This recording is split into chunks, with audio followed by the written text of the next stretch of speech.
Al-Fatihah.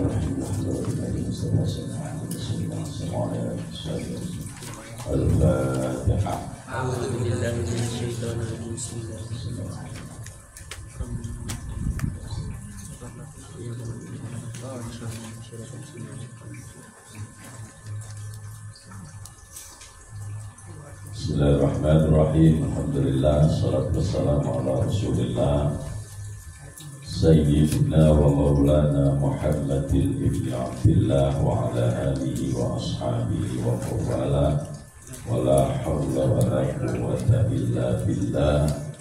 Ma ba'd. Anak-anak sekalian,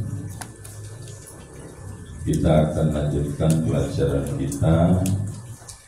Kalau nadzomannya kita masih seputar nadzom yang keempat, ya.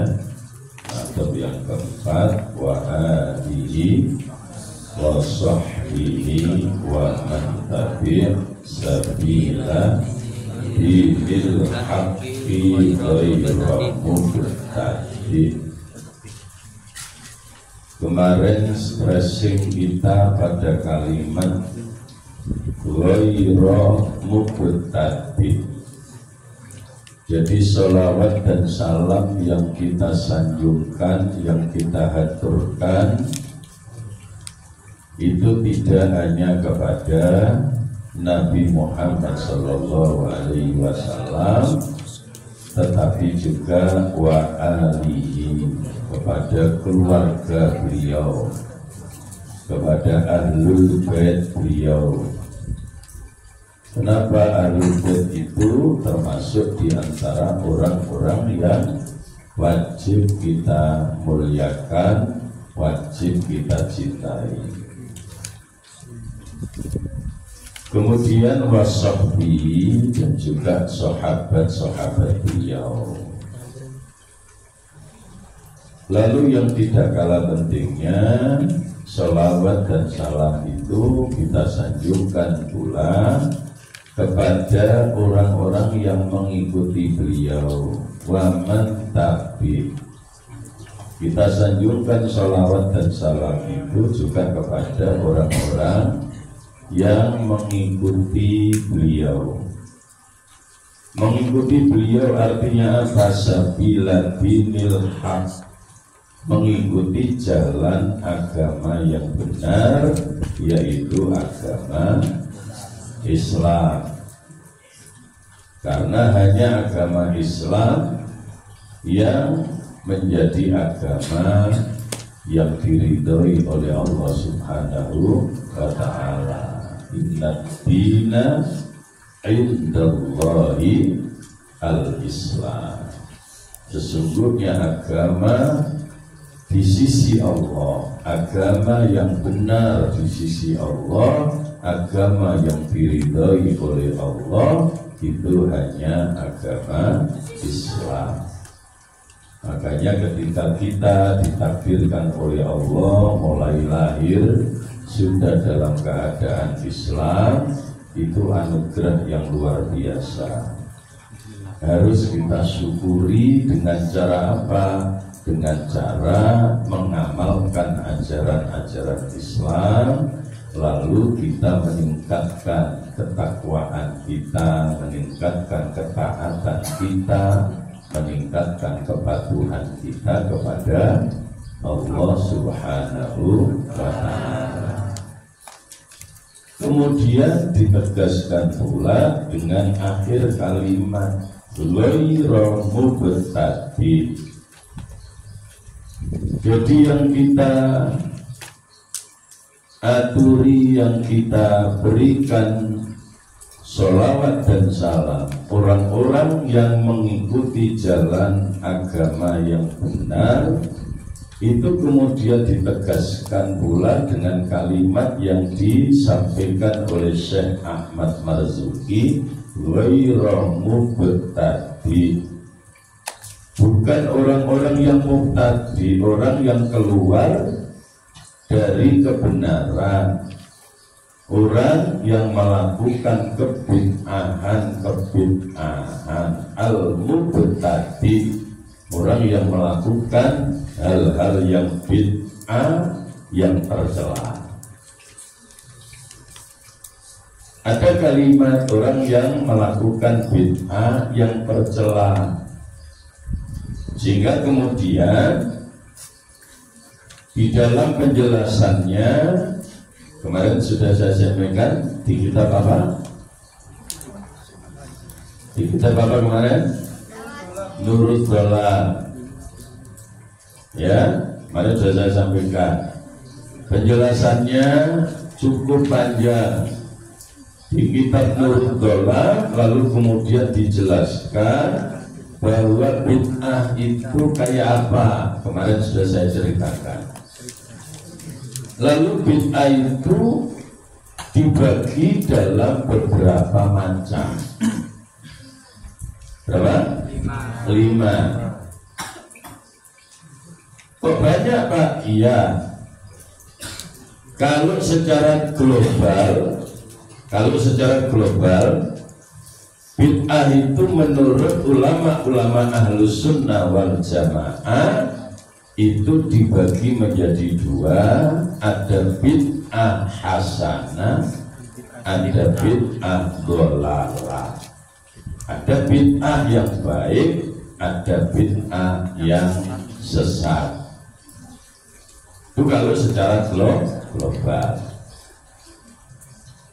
Mas ya, dicatat baik-baik, pelajari yang baik supaya kamu betul-betul paham dan tidak sampai terpengaruh. Saya seringkali bilang supaya kita tidak mudah terpengaruh oleh provokasi-provokasi yang banyak dilancarkan melalui media-media sosial, termasuk di YouTube itu. Makanya kenapa kajian kita juga kita upload ke YouTube supaya ngimbangi. Ya, walaupun yang lain juga sudah banyak. Tapi kita tambahkan supaya apa? Supaya banyak orang yang menjadi lebih paham tentang urusan bid'ah maupun yang lain, hal-hal yang lain. Ya, jadi menurut ulama-ulama Ahlus Sunnah wal Jamaah secara global bid'ah itu terbagi menjadi 2 secara global. Ada bid'ah hasanah, ada bid'ah dhalalah. Sedangkan kalau ditinjau dari aspek hukumnya,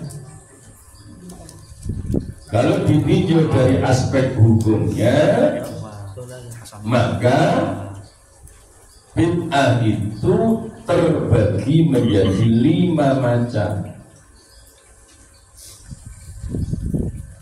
Sebagaimana pembagian dalam hukum-hukum taklifi. Apa hukum taklifi? Enggak tahu. Innalillahi wa inna ilaihi raji'un. Ini pelajaran kelas 1 nak. Ini pelajaran kelas 10. Apa hukum taklifi? Hukum taklifi itu hukum yang berlaku untuk orang-orang mukallaf. Ya, ngomong gak ngerti mukallaf itu apa? Apa mukallaf? Yang berman, apa mukallaf?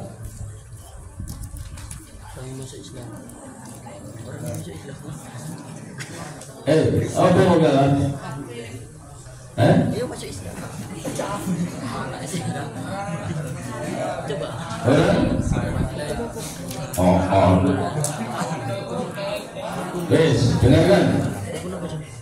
Dengarkan, perhatikan, catat, dan jangan sampai tidak tahu lagi kalau ditanya. Jangan salah.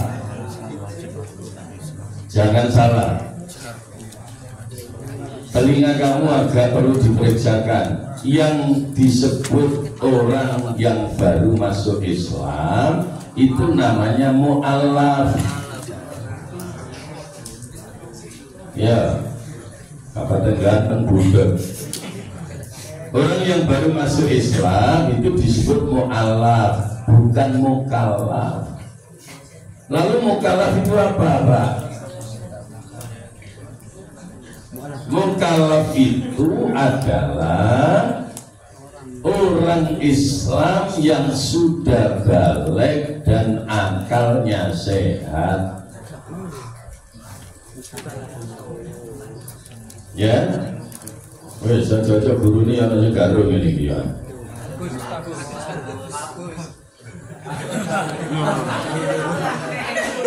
Sekolah ngaji ini penting, gak kanggo murid itu. Ya masih gurunya yang kadang-kadang bisa karo ya. Saya ulang, rungokno irungmu,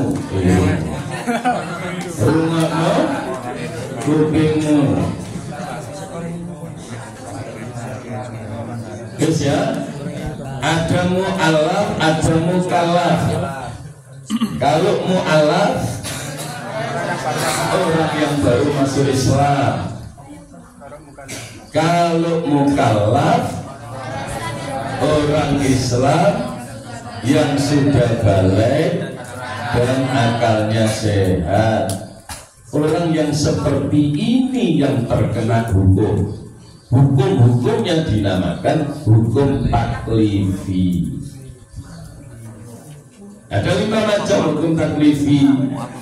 Ada wajib, ada haram, ada sunnah, ada makruh, ada mubah.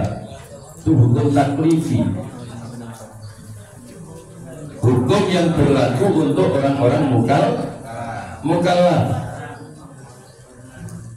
Kalau dia tidak mukallaf karena kehilangan salah satu syarat sebagai mukallaf, ya tidak kena hukum. Contohnya apa? Orang Islam kemudian sudah balik kayak kamu, tapi gak waras. Ya, gak waras artinya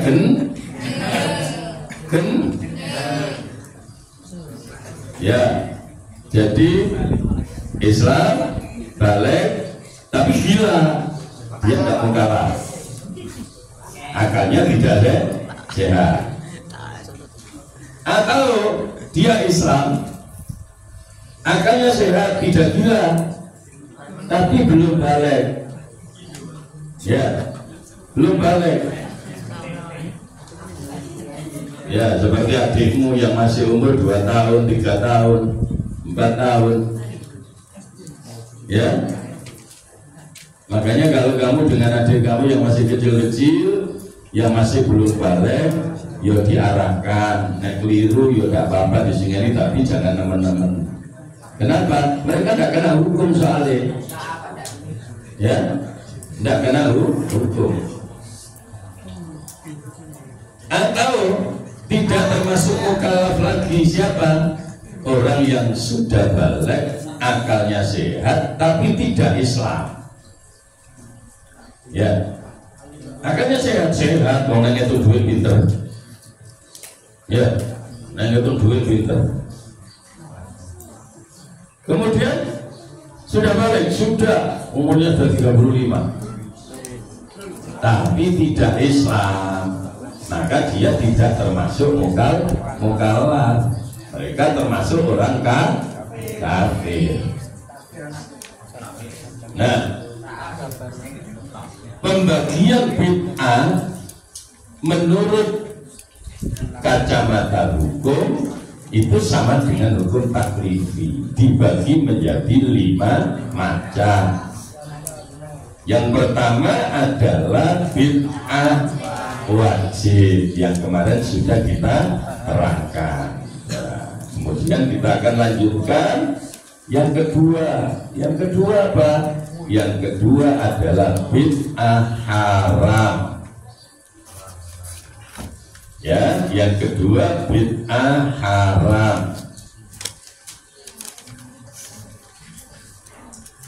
Ada memang bid'ah yang haram, ada. Apa pengertiannya? Bid'ah haram itu adalah bid'ah yang dikenai kaidah-kaidah keharaman dan dalil-dalil keharaman secara syar'i. Bid'ah yang dikenai kaidah-kaidah keharaman dan dalil-dalil keharaman secara syar'i.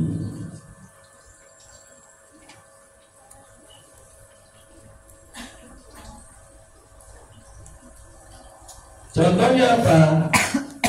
Contohnya mengutamakan orang-orang bodoh dan merendahkan para ulama.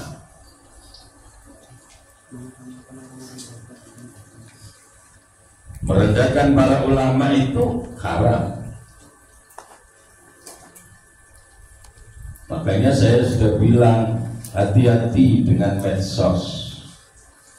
Sekarang di YouTube itu orang pada ngawur, ya, orang yang tidak tahu apa-apa, tidak ngerti agama, lalu kemudian bikin apa? Bikin channel YouTube, lalu kemudian isinya menjelek-jelekkan ulama-ulama yang sudah jelas-jelas mutawatir keulamaannya. Hanya sekali sekarang, makanya hati-hati. Ya, hati-hati. Jangan ikut-ikut komentar, jangan ikut-ikut merespon.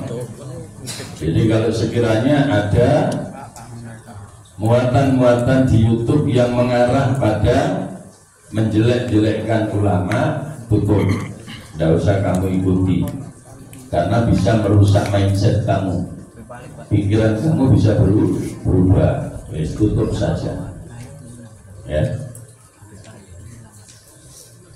Termasuk di antara yang haram apalagi memberikan kewenangan sumber syariat kepada orang yang tidak layak. Gak ngerti apa-apa dijadikan rujukan hukum, mau gara-gara mulai wong sugi. Ya, tak boleh. Jadi harus sesuai dengan ahlinya. Kalau urusan agama tanya ulama, urusan agama tak wong sugi. Urusan duit tak wong sugi. Urusan agama tak wong sugi. Begitu besarnya kita mengagungkan orang-orang kaya karena kekayaannya, sehingga kita lupa bahwa sesungguhnya yang punya hak untuk diagungkan adalah mereka-mereka yang punya status sebagai ulama. Bahaya sekali, bahaya sampai di akhirat. Ya.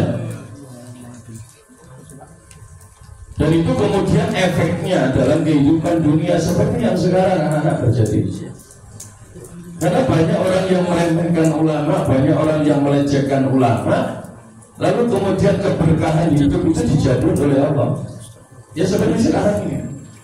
Keberkahan hidup, keberkahan dari hasil usaha, keberkahan rezekinya dicabut oleh Allah. Ya, dan itu yang pernah disebutkan oleh Rasulullah. Kelak akan muncul satu zaman, saya di zaman ala ummati yafirruna minal ulama'i wal fuqaha.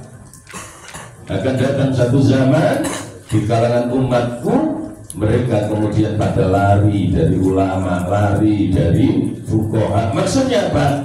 Merendahkan, meremehkan para ulama, gak gubris dawuh-dawuhnya ulama. Kalau sudah begitu, kayak apa resikonya?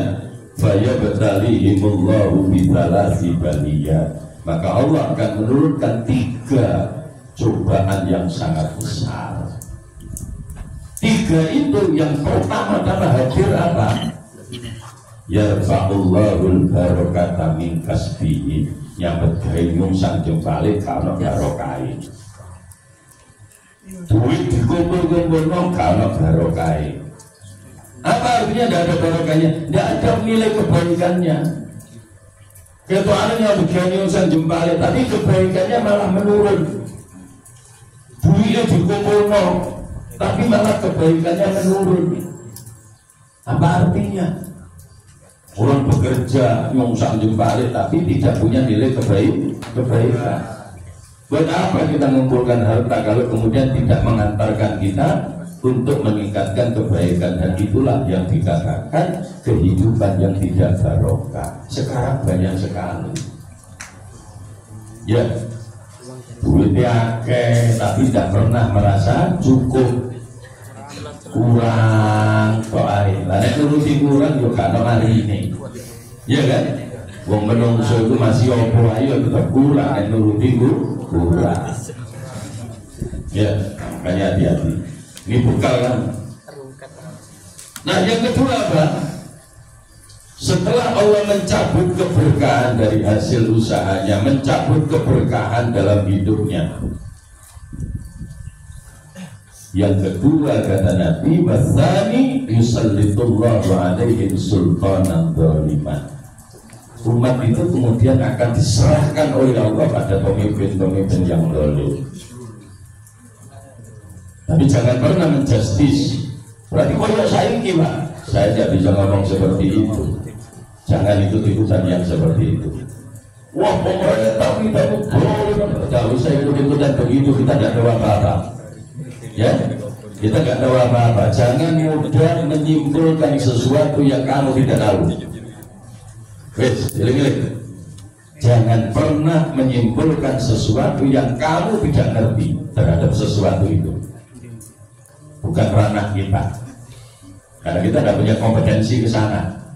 Ya, ini ada DSN, itu sepeda motor mogok, ibu sono, anjir karyamu, iya toh? Iya. Nah ada jurusan perbankan, wah ngitung duit kudu pinter, ngitung tak tapi gak tahu duit, ngitung tak pinter tapi duit gak tahu duit, lumayan kan, ngitung tak.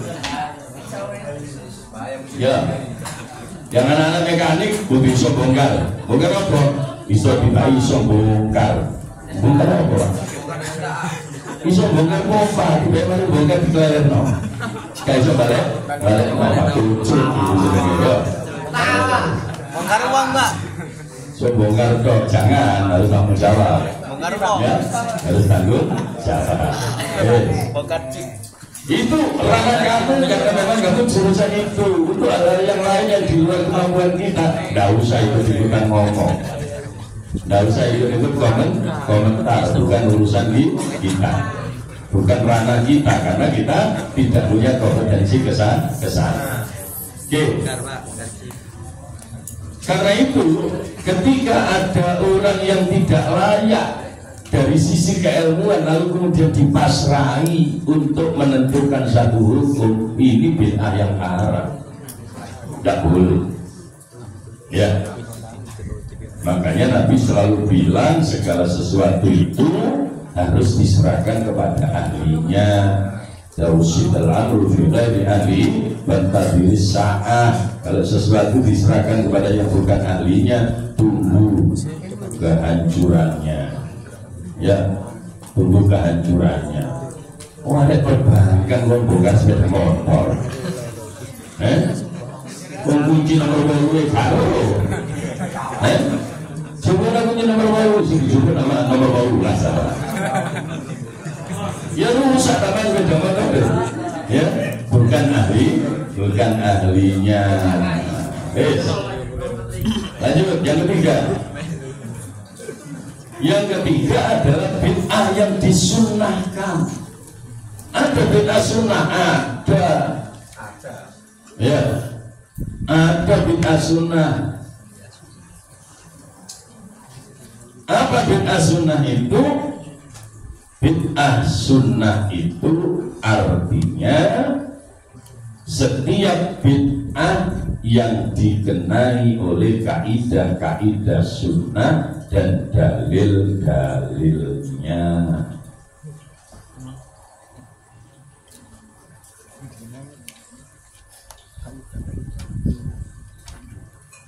Contohnya apa? Contohnya sholat taraweh berjamaah. Sholat taraweh berjamaah 1 bulan selama bulan Ramadan. Itu kalau tanya, Nabi apakah melakukan itu? Tidak.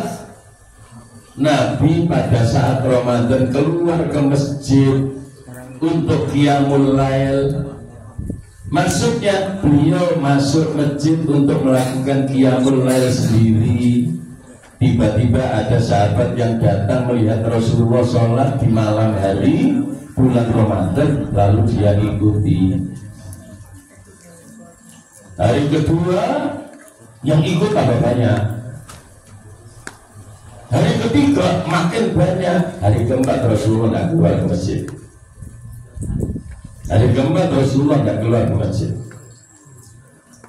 Lalu kemudian ditanya oleh para sahabat, ya Rasul, kami semua sudah berkumpul menunggu engkau, kenapa engkau tidak keluar? Jawabnya Nabi, saya takut kalau sholat tarawih gara-gara kamu ikuti semuanya menjadi wajib. Maka Rasulullah keluar ke masjid untuk sholat malam di bulan Ramadan. Istilahnya bukan tarawih, ya qiyamul lail gitu aja. Ya, yaitu sholat di malam hari di bulan Ramadan. Lalu kita enggak, kita setiap malam ikut sholat tarawih berjamaah. Kalau ngomong bid'ah, itu bid'ah, tapi bid'ah yang disunahkan. Siapa yang mula-mula mengajak tarawih berjamaah dengan 1 imam? Itu adalah Umar bin Khattab. Lain ada orang sok-sokan, jangan Nabi kaulah kok dilakoni bid'ah, merokok, sesat. Kalau saya wangi, ya, kalau saya dia wangi. Tidak semua bid'ah itu haram, justru ada yang wajib, ada juga yang sunnah. Contohnya seperti itu. Ini kamu biar paham.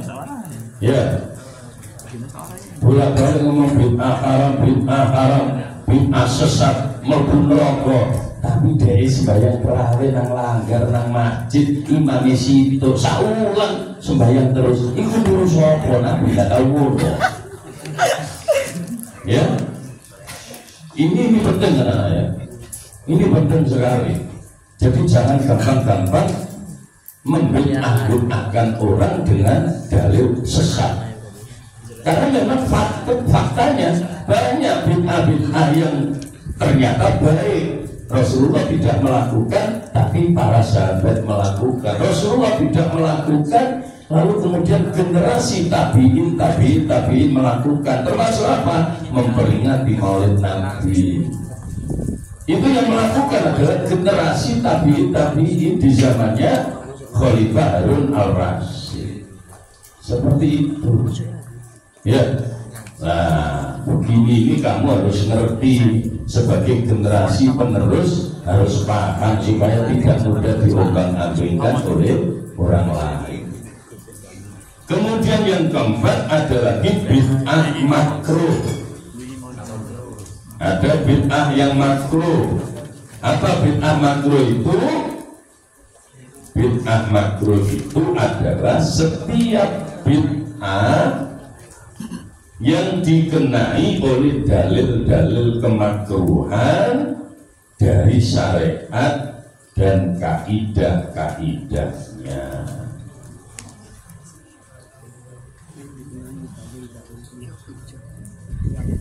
Contohnya apa? Contohnya mengkhususkan melakukan ibadah di hari-hari utama dibandingkan hari lainnya. Kau dengarin sembahyang bunyi ini malam Jumat, malam Jumat kakate, lu itu nggak oleh. Ya, sholat malamnya baik, tapi pengkhususannya itu yang tidak baik. Jadi ya malam Jumat sholat malam, malam Sabtu ya sholat malam, mau malam Minggu ya sholat malam. Tidak ada pengkhususan dalam melaksanakan ibadah. Ibadah itu dilakukan kapan saja, kecuali ibadah-ibadah yang memang sudah ditentukan kekhususannya. Contohnya apa? Sholat Jumat ya di waktu duhur hari Jumat. Sholat Jumat kok dina Rebu.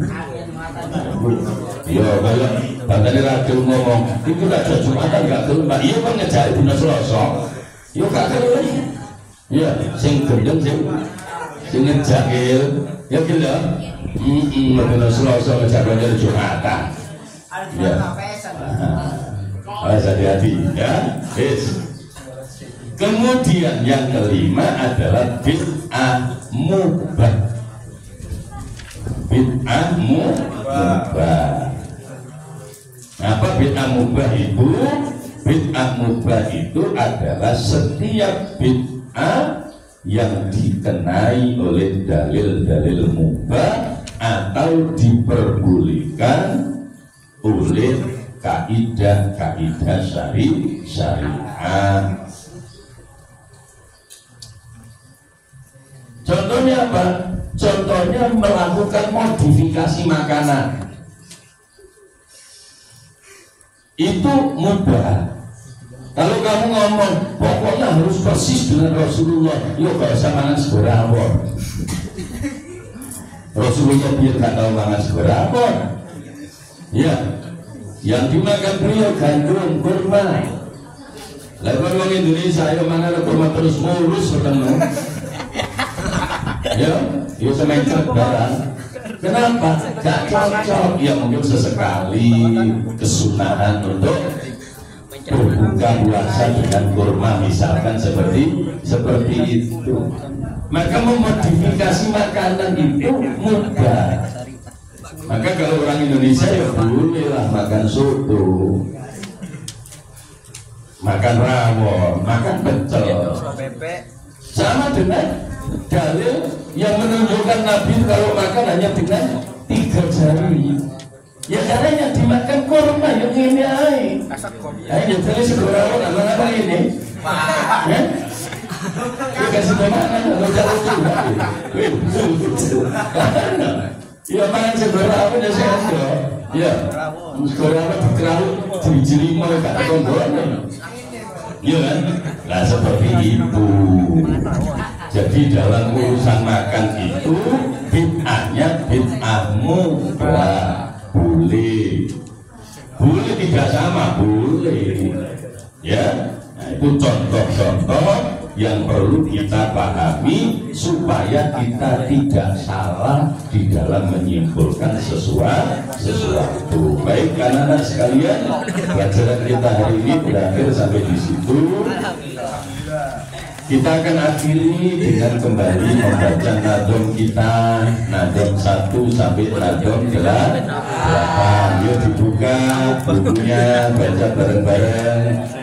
Yuk, Bismillahirrahmanirrahim. Akau Bismillahirrahmanirrahim. Daimil ihsani Alhamdulillahil qadimil awwali al-akhiril baqi bila tahawuli summa salatu wassalamu sarmada ala nabi khairi man qad wahada wa alihi wa sahbihi wa man tabi'ah sabila dinil haqqi ghayra mubtadi wa ba'du fa'lam bi wujubil ma'rifah min wajibil lillahi misrina sifat Allahu mawjudun qadimun baqi muhalifun lil